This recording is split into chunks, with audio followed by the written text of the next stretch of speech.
రైతు బంధు బంద్ అయింది. రైతు బంధు బంద్ పెట్టింది కాంగ్రెస్ ప్రభుత్వం. కానీ కొత్త పథకం తెచ్చిండు ముఖ్యమంత్రి రేవంత్ రెడ్డి గారు.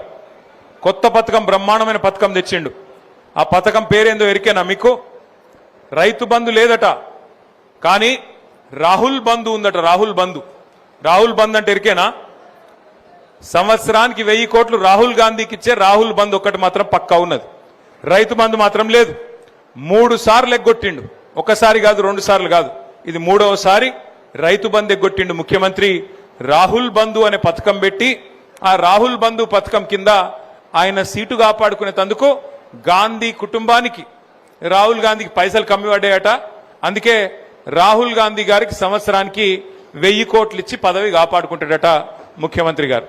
ఆయనకు తెలుసు, ఇప్పుడు రైతులకు ఓట్లు వేయించుకున్నాడు, అబద్ధాలు చెప్పిండు, ఓట్లు వేయించుకున్నాడు.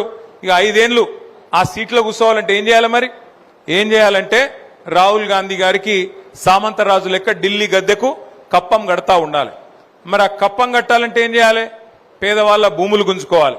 భూములు గుంజుకొని ఆ భూములు అర్రాసి పెట్టి పేదల ఇండ్లు గులగొట్టి, చూస్తున్నారు కదా ఎన్ని ఇండ్లు గులగొట్టిండో. మొన్న ఖమ్మంలో గులగొట్టిండు 1000 ఇండ్లు ఒకటే దగ్గర.